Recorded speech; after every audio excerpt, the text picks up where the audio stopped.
What up, what up, what up? It's K.Honesty, and I'm about to do a review of Power Book 3, Raising Kanan, Season 3, Episode 7.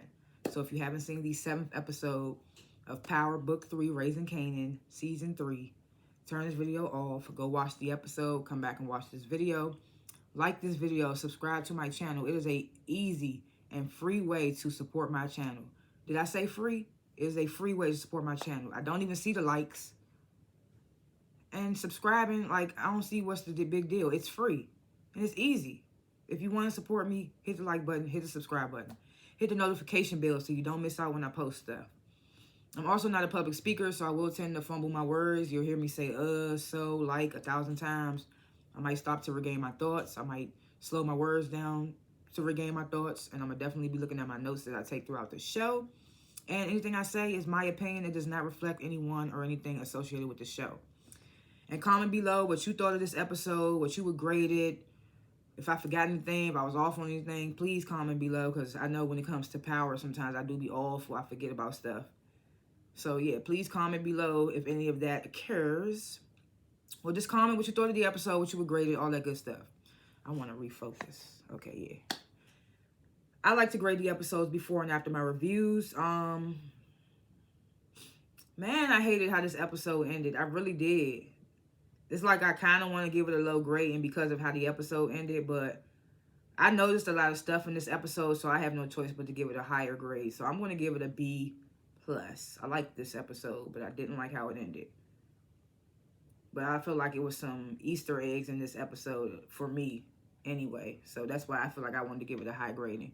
So last chance, if you haven't seen episode 7 of season 3 of Power Book 3, Raising Kanan, turn this video off because I'm about to spoil the entire episode. I just woke up. Let me get a sip of my coffee.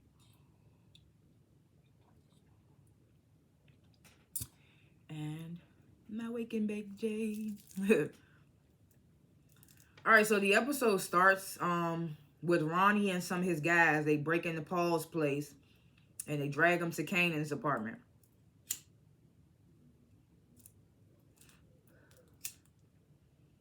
So as they sitting there having this conversation with Paul, Famous comes in. Mind you, he still got his key. So he comes in. Ronnie got his gun out, sitting next to Paul. Paul's sitting there apologizing for threatening to go to the cops. Then Ronnie and his guys, they take Paul out of the apartment. And Kanan's like, what are you doing here? Famous like, I just came to pick up the rest of my stuff. Kanan's like, I will get your stuff and be out of here by the time I get back. I still can't get over the fact that this nigga done kicked him out of his own apartment. But at the same time, I'm happy about the route that Famous is going down. He separating himself from Kanan, and I'm happy he doing that.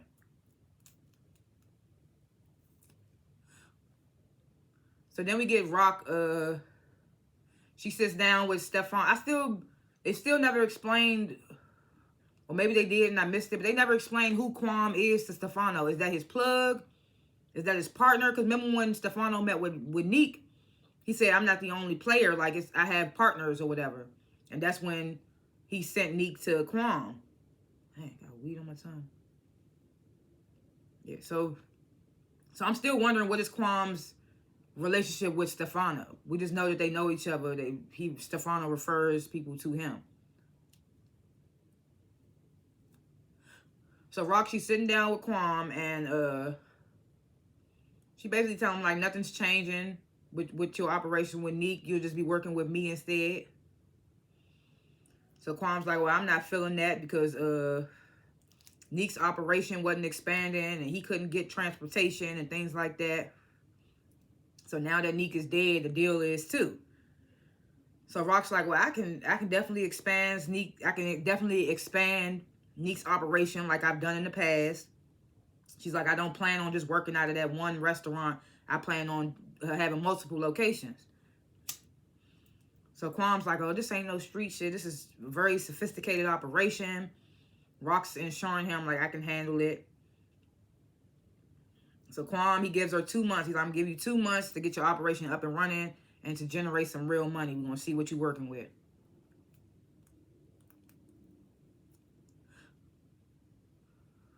So Famous packing up to leave and grabbed his little pistol. I'm wondering if that's the same gun he killed dude with. I can't remember the dude's name. think his name was Reggie or something. But I'm wondering if that's the same dude he killed, same gun he killed dude with. So right when he about to leave out, Kanan and Ronnie come back in. Ronnie get all up in Famous face.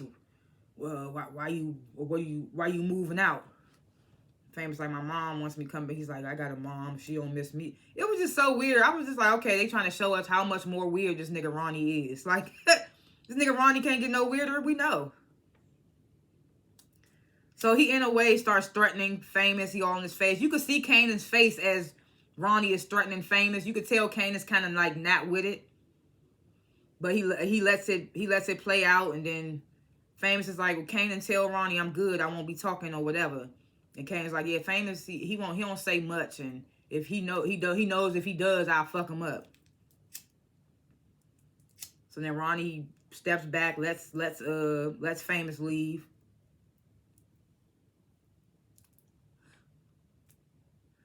Now we at the precinct with the agent that's in charge of the task force or whatever his name, Agent Tanner. He's also the one that popped up at Rock's place when she was about to go to Lou's event or whatever. So he asking, remember last episode, he was like he can connect Marvin to Sal's son's murder.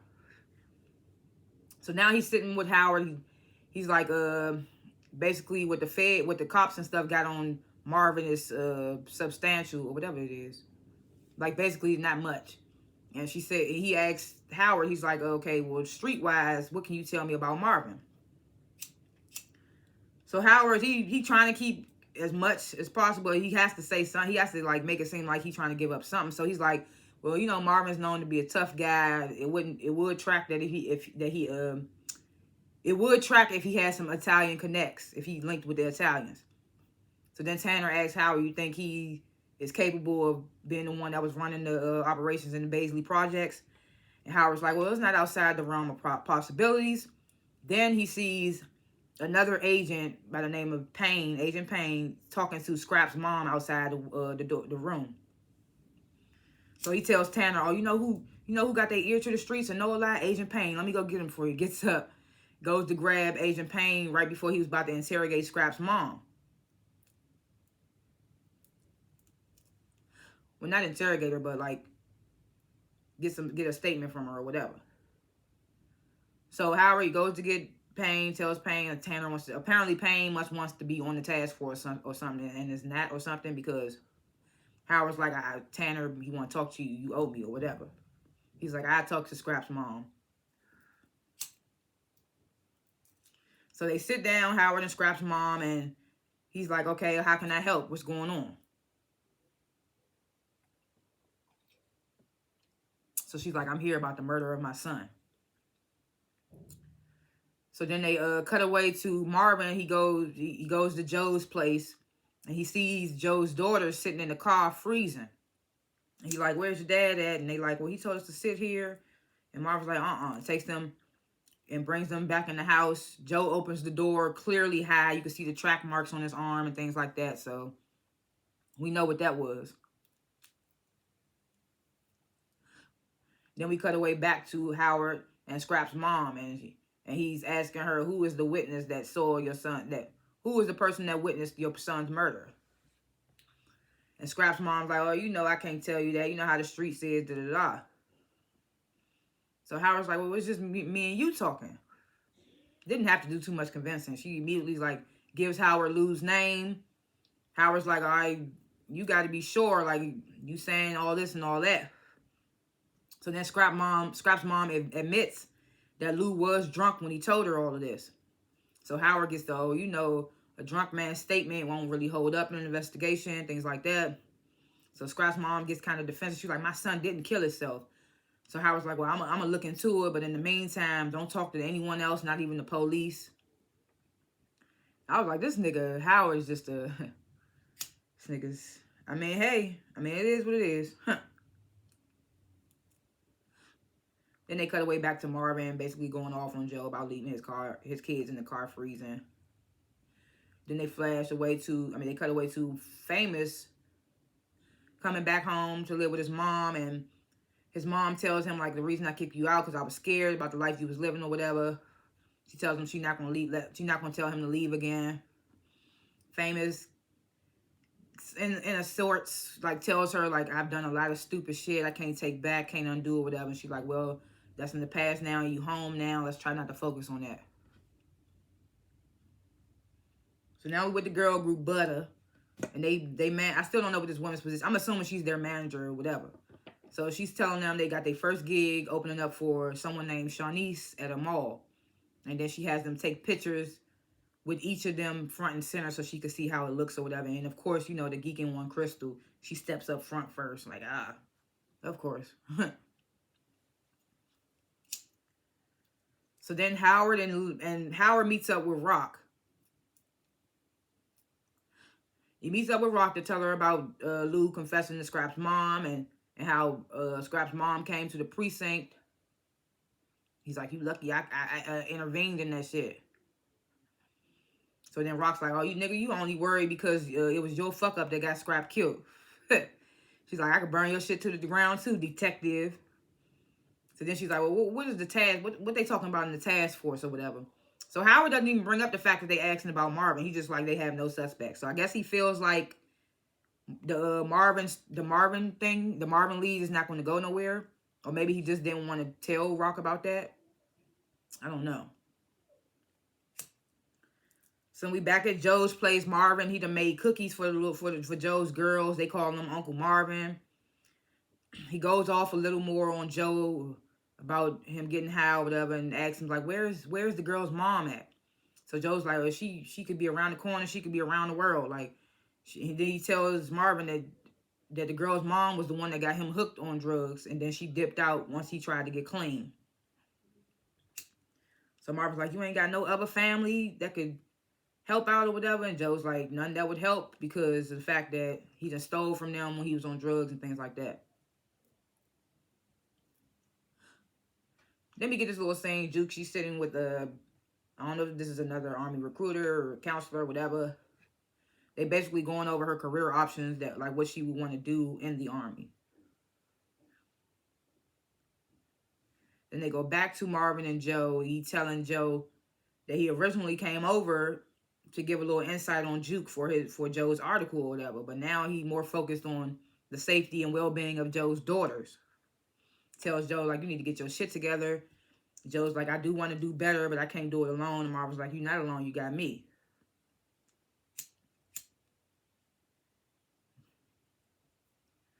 Then we get this little scene. Lou, he plays Famous's song for Shirley. Shirley seems to like it. You know, that song where Famous was like, shot him, you know, basically admitting to what he did.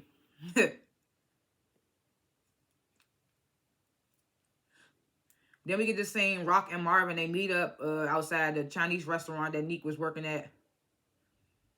And they talk about the fact that Lou, what he did with Scrap's mom and all that. She tells Marvin, like, you need to make sure Lou makes things right because you know Scrap's mom ain't going to stop asking around or whatever. So Marvin's like, oh, don't worry, I'm on it. They go inside the restaurant. They talking to the couple. The couple's like, oh, after what happened to Neek, we don't even want to do this anymore. And Rock and Marvin telling them, like, whatever happened with Neek had nothing to do with his business here. I mean, in a way, not all the way. Like, Ronnie didn't feel like that restaurant was the only lick that Neek had. So, in a way, it kind of did have something to do. But for the most part, he's telling them, like, what Neek died from ain't had nothing to do with his business here. So she's like, it ain't no backing. She tells them, ain't no backing out now. Like, we your new partners. Then she tells them, like, y'all restaurant ain't gonna be big enough. Like, y'all got any other shops that we could work out of? So they's like, oh, we don't even own, we don't have no other shop. We don't even own this one. So they tell her that the guy tells her his uncle is the one that actually owns their shop and that he has another 20 locations in Brooklyn. So Marvin's like, oh, your uncle let y'all do business out of here? And the guys like, the couple, they basically like, well, the uncle likes the extra income. So Rock's like, okay, well, when can we meet with this uncle? So the couple's like, oh, you could meet with him now. He's sitting right out there eating.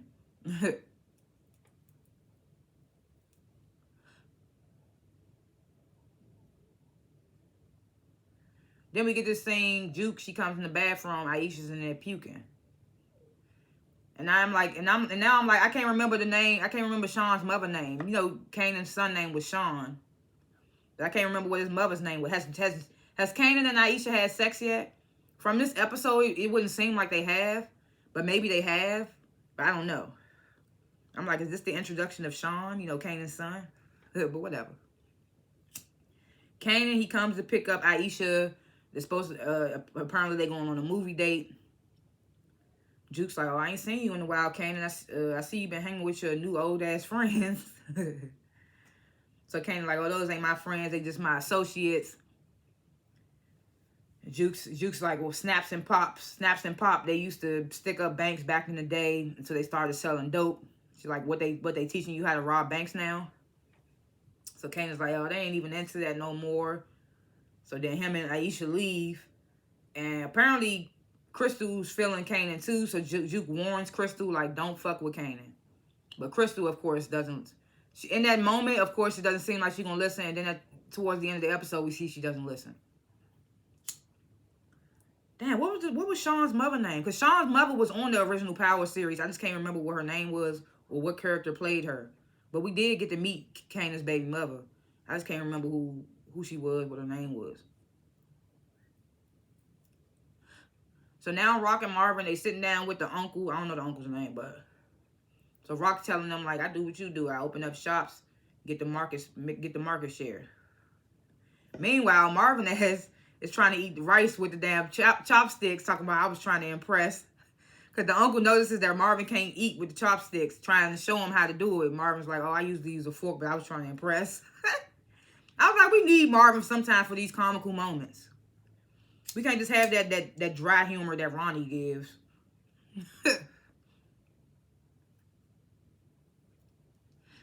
So the uncle, he says to Rock, like, market share means nothing without profit. And Rock's like, well, it would be no cost to you or your nephew. We would just be using your space that you already pay for. So then the uncle tells Rock, I want a percentage of your business. He's like, we gonna share success and failure together. So Rock's like, okay, I'm willing to have that conversation if you show me your other locations. Man, I thought I got burped. No, I did. Excuse me.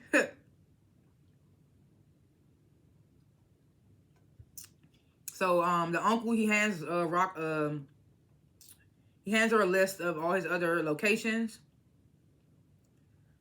So Marvin, is this the meal he eating? He's like, is this at all the other locations? And the uncle like, yeah. I was like, Marvin's so funny. Because you know you're a comedian in real life. I just found this out. Maybe people already knew, but he's actually a comedian in real life. And I watched a couple of his little stand-ups at the Laugh Factory. He is funny. I would have never knew he was a comedian. I mean, he does bring the comedy to this show sometimes, so it makes sense. But I didn't know he was a comedian. So Rock tells the uncle, okay, we're gonna check out these locations, we're gonna circle back to you. So then we get this scene, Kanan and Aisha, they making out in the movie theater.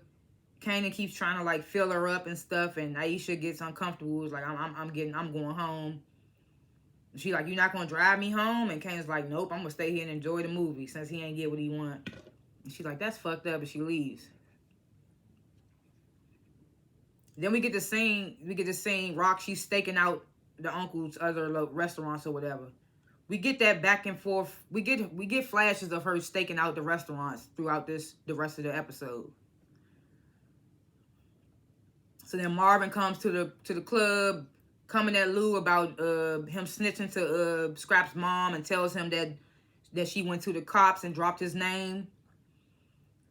And Lou's like, then why I ain't locked up yet? So then Marvin tells him like, that's because Rock got an inside man. So then Lou's like, I don't even remember going there. I'm just like, oh shit, then you really do need to stop drinking. I thought he knew what he did. He did not remember going there and saying anything. I was like, oh yeah, Lou, he really needs to stop drinking. The fact that he don't remember any of that, that's crazy. So Marvin telling Lou, like, basically, you gotta clean up your own mess. Then we get this cringy ass scene we at Neek's place, and Ronnie's there, and Juliana is making out with Ronnie, telling him, like, I want you to make me feel good. Ronnie's a weird nigga, so we don't know if he's feeling it or not. So then Panessa comes in, Neek's baby mother. He's like, what you doing here? She's like, I just came to get a few things for Jerome, the baby. So she's like, why is the lady from the bodega here? Talking about Juliana. I was like, oh, shit. I forgot that, yeah, Neek's baby mother was around when the whole situation with Juliana happened. I forgot about that. So Ronnie tells Panessa, like, get your shit and go. Juliana's like, oh, it's not good for people to see us together, saying this to Ronnie. Ronnie's like, oh, don't worry about Panessa. She ain't nothing to worry about. Juliana's like, she should be, cause you don't, what she say?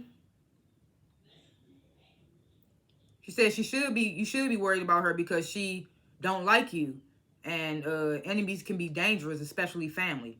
So that gets Ronnie's wheels a turning.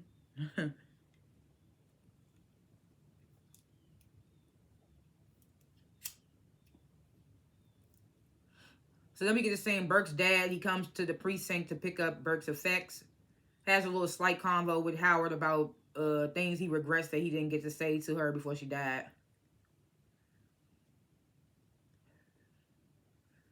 So mind you, like I said, we had these flash scenes of Rock staking out the restaurants or whatever. And she tells one of the trucks from one of the locations back to some place. And she goes in. She starts asking the receptionist, like, what types of things do you guys sell to restaurants? So before the receptionist can answer, a guy comes out asking Rock who she is. So Rock's like, oh, my name's Raquel. I just came. I'm looking to start a restaurant business, and I wanted some insight. So the guy tells her, like, oh, me and my brother, we run this company, and we only supply to Chinese restaurants, so we can't help you. So Rock's like, oh, well, I don't look like the type that could own a Chinese restaurant. So the guy, he doesn't even like, he just like, we're super busy. So Rock's like, okay, fine, have a good day, and leaves. I don't even think she really, of course she ain't wanting, she just wanted to see what the fuck was going on in there or whatever. That's all she needed. She was just trying to see what was up.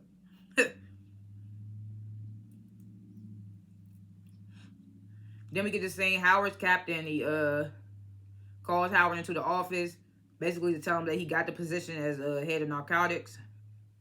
Says that Howard just got to undergo a background check, and they got to talk to a few people that know Howard.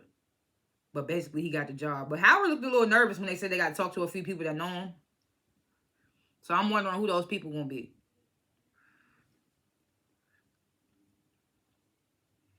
So Juke, she stops by to see Kanan.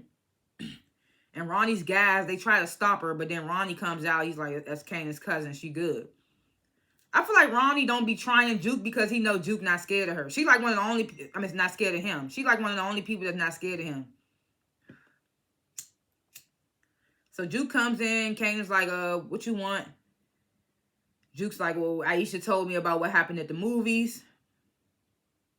Kanan basically like brushes it off, and he's like, I got shit to do. And Juke's like, nothing you do with, she's like, nothing you do with Ronnie makes you grown. You still a little scared boy trying to show his mama he a man. And you could tell it got under Kanan's skin. Then Juke leaves, and Ronnie's like, I could talk to her. We know what that means. And Kanan's like, no, you're not. You're not going to talk to her about shit. He's like, my family don't got nothing to do with me and you. Tells Ronnie that. You think Ronnie the type of nigga that's going to listen, especially to a child? If Juke begins to disrupt their business, Ronnie will Ronnie will not hesitate, I feel like. So then we get this scene, Burke's dad meets up with Burke's ex. I forgot her name, but he calls her Adina, but her last name was something else. Of course, her last name was something else. I had her listed under her last name, but I can't remember what it was. So her name's Adina, but whatever. I don't think that's important, but whatever. Burke's ex. So he meets with her, and he's like, he found a picture of her and Burke when he went to go pick up Burke's belongings from the precinct, and he thought that she should have the picture. Then he apologizes to her for the way he treated her and the way he treated Burke. He asks her, like, is there anything that I should know as far as, like, is there anything I should know to make sense of why my daughter did what she did. So Adina's basically like, man, it was everything. Basically, it was me, it was you, it was the girl's overdose that she got dragged into, and the IAD investigation. It was just all too much. So then the dad brings up, he's like, so now it's like the dad is kind of like questioning things. But when she went to him, he was like, I don't want to talk about it. But now he's questioning things. So he's like, well, Burke was obsessed with Howard and convinced that he was hiding something. But remember, Adina and Howard walked up on Adina and had that talk with her. So I feel like in this moment, she's going off fear. She tells the dad, like, she's like, I'm not going anywhere near Howard, and that it has nothing to do with me. But at first, you was all down to try to see what was going on until you got approached by Howard. So I feel like she going off fear. She don't even want to do it no more. She tells the dad, like, we both lost a lot when we lost Burke, and I'm sorry for the both of us, and then she leaves.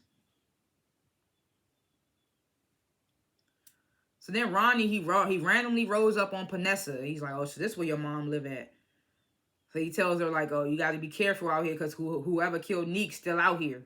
And I wouldn't want nothing to happen to you or Jerome, because you all he got left. And Panessa's not stupid. So she feels that this is a threat, but at the same time, what can she do?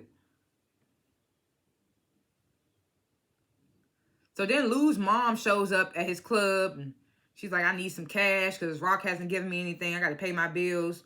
So Lou gives her some cash, and he's like, this is all I got. And she's like, oh, well, Marvin told me you part owner of this club, and this all you got for your mother? She's like, your daddy spent all his time in joints like this, and look what happened to him. And then Lou's like, this not what did it to him. And I'm like, okay, again, you are emphasizing that your mom has something to do with your dad's death. Are we going to get more of that? I'm tired of the half-ass, and I'm questioning, like, what happened there?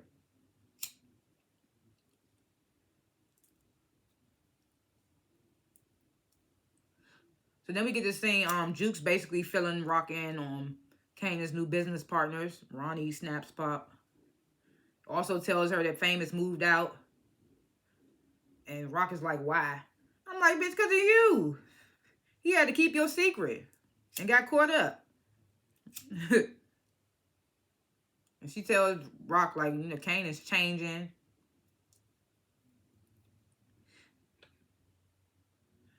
Then Kanan, apparently Crystal done called up Kanan. He showed up at her place. I mean, of course they want to, the assumption of the scene was that they going to smash.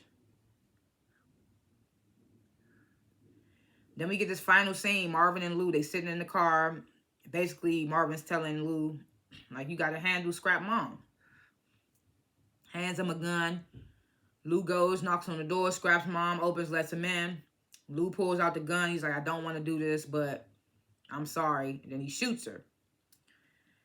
And I was just like, oh, man. But I was also like, I hope he made sure she was dead. Because it looked like he just shot her somewhere right here. And she fell. What if she's still alive? The first thing she's going to do is go to the precinct and be like, oh, I told Detective Howard. And now all of a sudden, Lou done came and tried to kill me. And then Lou, he leaves back out the place, hops in the car with Marvin. And as they riding off, Lou sees Scrap's ghost in the window. And that's how the episode ended. Like I said, I hated how it ended because I hated that he killed the damn mom. Like, that was crazy. That's going to hunt him. That's going to really hunt him. You thought you was hunted by killing that kid, D-Wiz, and keeping Rock's secret about killing Scrap. But now you done kill Scrap's mom for a cover-up. It's just crazy. I wonder what that... Like I said, I would grade this episode at B+. It was very good. I just hated how it ended. Predictions, thoughts, or whatever for episodes to come. I wonder if Agent Payne is going to put something together and be like, okay, the last person she talked to was Agent Howard, and now she dead. So I wonder if he's going to put that together. And I wonder what he's going to tell Agent Tanner that Howard hasn't been telling them.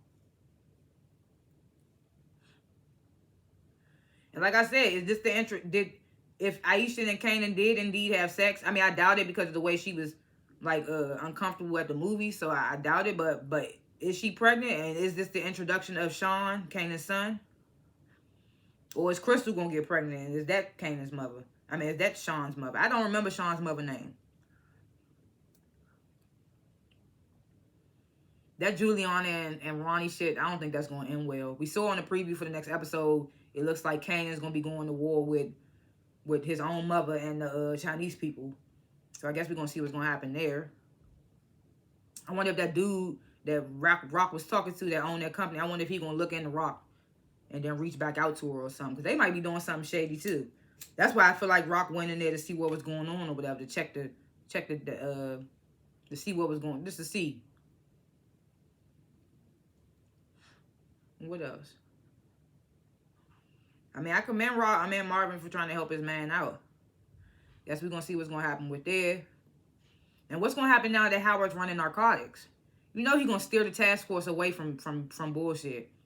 But when he gets but now that he has this position, he'll be able to get more info on what the task force know. They might know more shit that he think they did.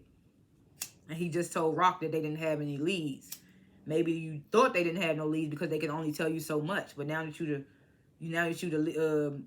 head of narcotics, maybe they can tell you everything, and they probably got more leads than you thought they did. And like I said, if Juke do something to disrupt their business, I don't put it past Ronnie to hesitate to take her out. Famous, as far as Famous, like I said, I'm glad he's distancing himself from Kanan. I think it's the right thing to do. I'm glad he's back home with his mother. Hopefully he can get back on the straight and narrow. Things like that. Those are all my little thoughts or what have you nots for episodes to come. Thanks for watching this review, and comment below what you thought of the episode, what you would grade the episode. If I forgot anything in particular or was off on anything particular, let me know in the comments. Let me know, what was Sean's mom's name? What was Kanan's baby mother name? I can't remember. And yeah, like this video, subscribe to my channel. I don't only review Power, I review other shows as well. Sometimes I review series on random. So just check out my channel, hit the subscribe button, hit the notification bell so you don't miss out when I post things. And thanks for watching, and I'll see y'all in the next review. Peace.